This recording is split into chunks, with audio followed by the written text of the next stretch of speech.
LinkedIn is pretty great at a lot of things, like helping you tap into the latest trends and insights in your field. We cannot stop your coworker from tapping her pencil. LinkedIn can help you find new jobs that align with your career goals. We cannot help you find the source of that weird smell in the office fridge. Ew. And while we can't stop your coworkers from bringing their hobbies into the office, LinkedIn can help you bring your career to the next level. LinkedIn is the network that works for you.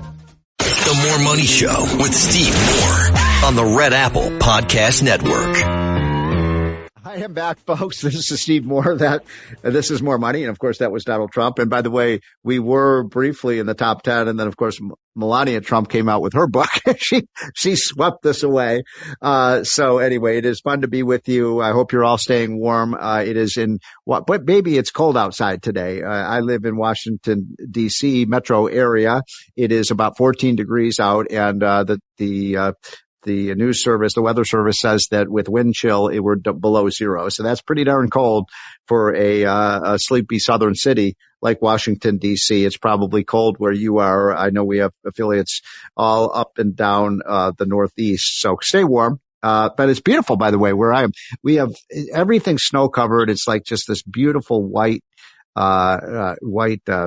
crystal blue, and we have blue skies. So the snow has ended, but it is freezing out there. I'm going to try to go skating on the Potomac River. We've had so much cold weather that the Potomac River, which rarely happens, parts of it are frozen over. So if I'm not on the show next week, it's because I have fallen through the ice. I don't think I'm going to let that happen. I grew up in the Chicago area, so we used to go skating on ponds and rivers and things like that all the time. It's a little different here in the Southeast. My guest is Alfredo Ortiz, who is a great friend. I serve on his board of the Job Creators Network. There's so much I want to talk to Alfredo about. Alfredo, thanks so much for joining. Yeah, absolutely, Steve. And a whole different side of you that I don't remember actually talking much about.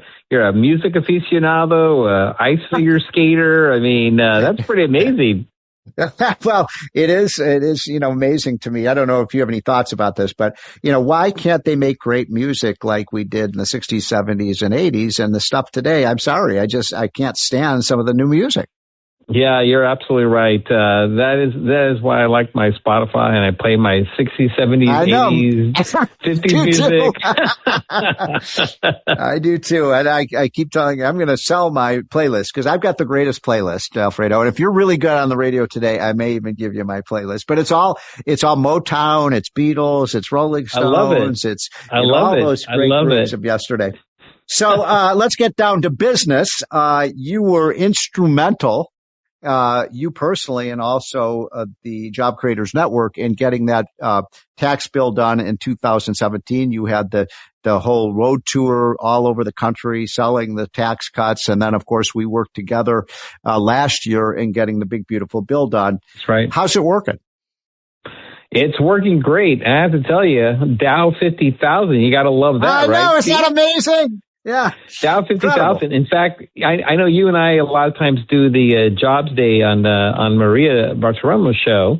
And I think a couple of ones ago, I predicted a Dow 50,000. I think back in October, by the end of the year, everybody thought it was crazy. So I missed it by a month, but I think it's going to be a great year, even beyond the 50,000. Yeah. Yep. I agree. And so, tell us about, cause, people know they got a tax cut, or at least I hope most people know they did, because you did. If you're working and you're paying taxes, you got a tax cut. If you're not working, you probably didn't get a tax cut.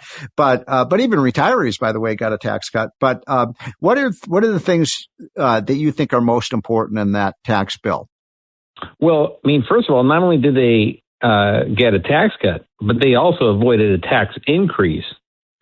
Yes. Remember? Yes. Because it would have been, a $2 trillion plus tax increase on the American public, I think, it had not gone by. So, so folks did great. Small businesses, two game changers, Steve, and you and I have talked about this a lot. But the immediate expensing was truly a game changer, making that permanent, and then also the 20% tax deduction. And by the way, it wasn't only making immediate expensing permanent, but it was actually bringing it back to the 100% because it had actually gone down to about 60%. So pushing for that to come back to the 100% level and then making the immediate expensing, like I said, two big game changers for our small businesses. And I'll tell you, there were a lot of small businesses that I knew were ready and waiting for that July 4th date when that was signed so they could start putting all their plans into action. Incredible. So, by the way, so people know what expensing means.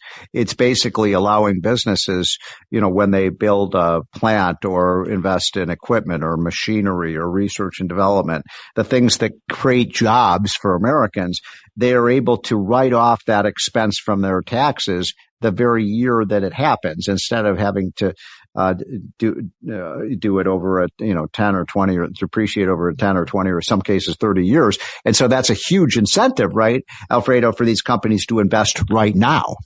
It really is. And especially for our small businesses, when cash flow, right? Cash flow is king. Everybody knows that, right? So this really, really helps your cash flow, because not only are you able to spend that money for that investment, but then deduct 100% of that now right off of your taxes so that you can. And by the way, sorry to interrupt, but you should. No. That's the right tax policy. I mean, why should you have to wait? As you just said, if you have a business and maybe you have $1 million in the bank and you're going to invest, say, $500,000 in upgrading your plant.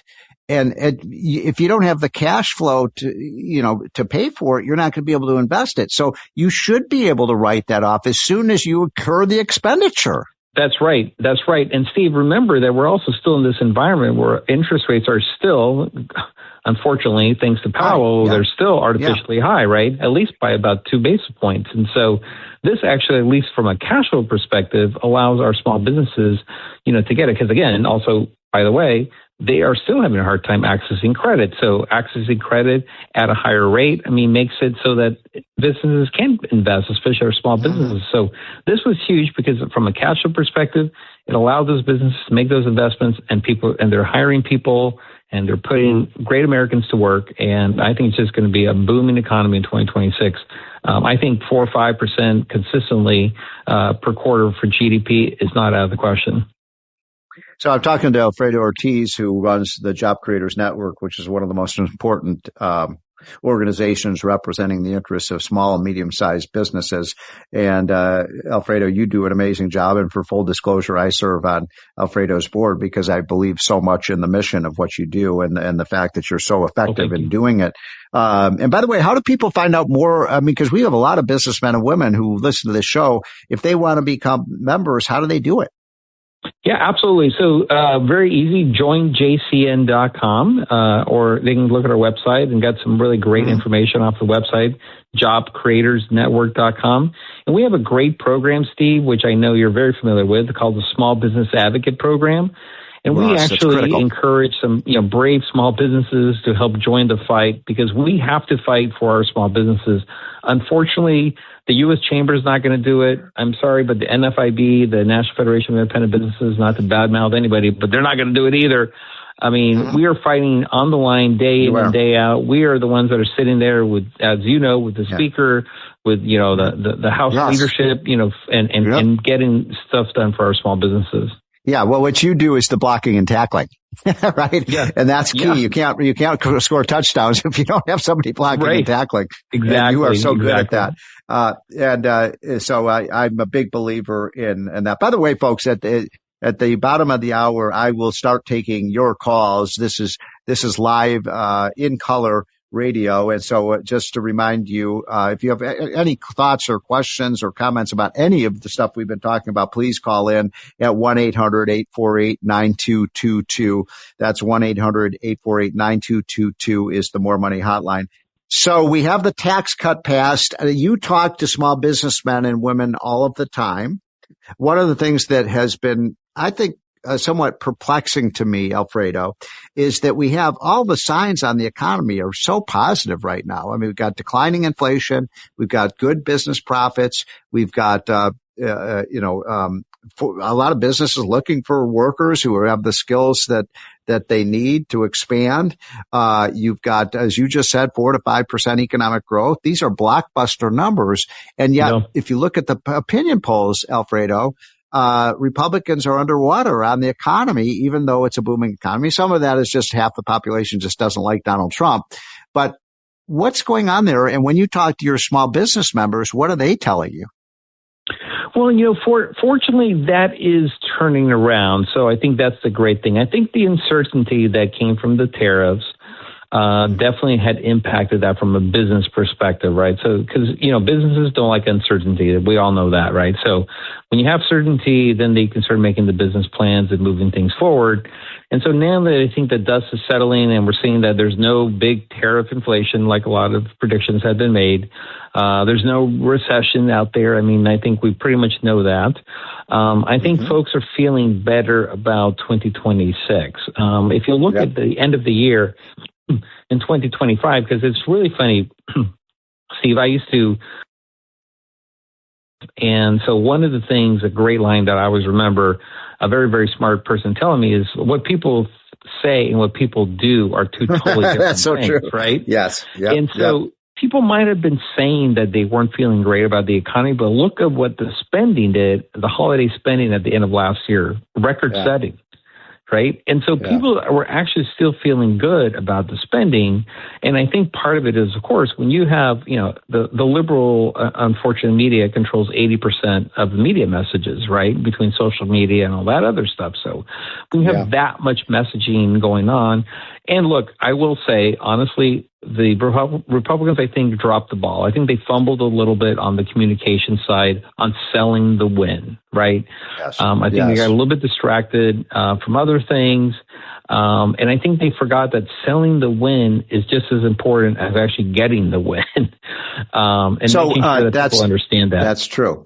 So one of the things that, the economy is doing well, it's just objectively speaking, it is doing very well. I mean, people are upset about the cost of healthcare and maybe buying a steak or a hamburger. But, for the most part, this is a really strong economy. But one of the things you and I have talked about, I do think that the White House stumbled on, this deportation issue. I'll give you my quick take on this, Alfredo. I think, first of all, Tom Homan and Donald Trump did an amazing job securing our border. If I'm all for immigration as you are, but the immigrants have to come in legally, not illegally. And so we're down by 92 to 93%, thanks to Tom Homan. And then you've got to get rid of the criminal aliens that are in this country who are, either terrorists or people who are gang members or people who have committed, felonies. They should be deported. And Tom Homan told me that he has deported 300,000 criminal aliens, which is one of the reasons, by the way, the crime rate is down dramatically over the last year because we've gotten rid of criminals. But then they're going into Home Depots, they're going into stores, they're going into farms, and they're taking out people who are just working. They're paying taxes. They're not criminals. And I think that, I don't think the American people support that policy. And I think that's hurt Republicans. Yeah, Steve, I think you're absolutely right on that. And I think, look, I mean, the safe border, right? Border security, border enforcement, I think is still a 70+% issue, right? Yes. 70% of the public, of Americans, really support that, right? I think what happens here is that support doesn't necessarily translate into the enforcement technique, right? So it's kind of like a bifurcated issue.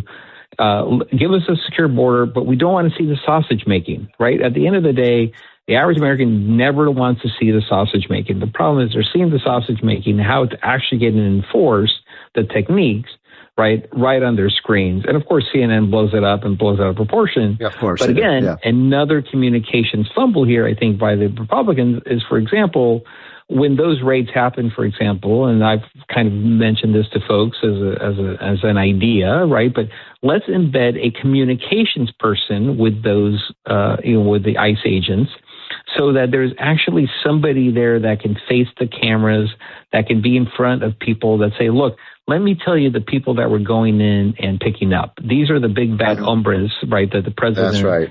That actually promised, and this is what we're doing, right? Highlighting those at the moment that it's happening, because guess what? at the White House press conference, it's too late, right? That's already played out. And if it's 12 hours after or 6 hours after in this media cycle, that's an eternity, right? That's an eternity. It needs to happen at the point of actually interaction. Kind of a POI kind of thing. And so I would say let's embed, they have billions of dollars, honestly, with Homeland Security to do this enforcement.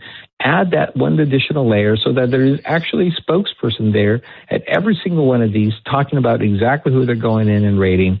But again, also, I think there is an issue, and we've got to figure out some way, because at the end of the day, Stephen, and you're probably going to get a couple of calls from folks who are big Trump supporters and say, no, we should, all 20 million illegals are criminals, right? That would be crazy. In my opinion, it would be crazy. Yeah. Right. I mean, our economy couldn't function. Right, exactly. But they're going to say that, right? And say we need to deport everybody, right? So our side kind of, you have both of these things going on, right? Both of those voices going on. But I think reality is yes, if you took 20 million people out, I think the economy would come to a grinding halt. Inflation would go skyrocket. Now, Alfredo, what do you think about we've got just about a minute and a half left. What do you think about, I like this idea by Maria Salazar. She's a congresswoman, a Republican from the most Republican district, Hispanic district in Florida, the Republicans hold. And she basically wants something called the Dignity Act, which is that if you've been in the country, if you've been paying taxes, if you're working, you have a job, if you haven't gone on welfare, you pay a fine of up to $6,000 to $7,000.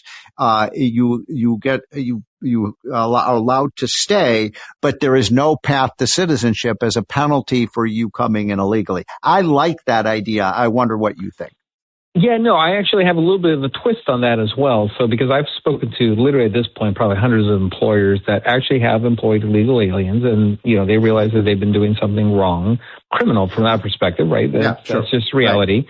But I said, okay, guys, so we can't just walk away and turn a blind eye. So what if we charge you basically a penalty, a one-time penalty for doing that, right? Right. And then a fee per each of those employees that you want to keep that are illegals, that have no criminal record whatsoever. And let's go ahead and put, each one of those ICE agents can actually on the spot do a registration of each one of these biometrics. For example, everybody has gone through TSA, the clear, give those give people a mobile tablet that allows that registration, and then allow them a 3-year work authorization. But at least we know where every single one of these people are. So that's my kind of twist on Maria's. I like it, Alfredo. I think it's a great idea. That's Alfredo Ortiz. He is the Chief Executive Officer of the Job Creators Network, a good friend and a wise man. I think Trump would be very wise to listen to his advice on immigration. And by the way, that tax cut might not have happened if it were not for JCN. Folks, we'll be taking your calls when we come back. 1-800-848-9222, 1-800-848-WABC when we come right back. Thanks for listening to More Money with Steve Moore. You can hear More Money with Steve Moore Saturday afternoons at 1. If you like the podcast, share it with your friends and listen anytime at WABCRadio.com and download the WABC Radio app. Hit that subscribe button on all major podcast platforms. Plus, follow WABC on social on Instagram, TikTok, Facebook, and X. See you next time for a new episode so you never have to wonder, what the heck is going on here?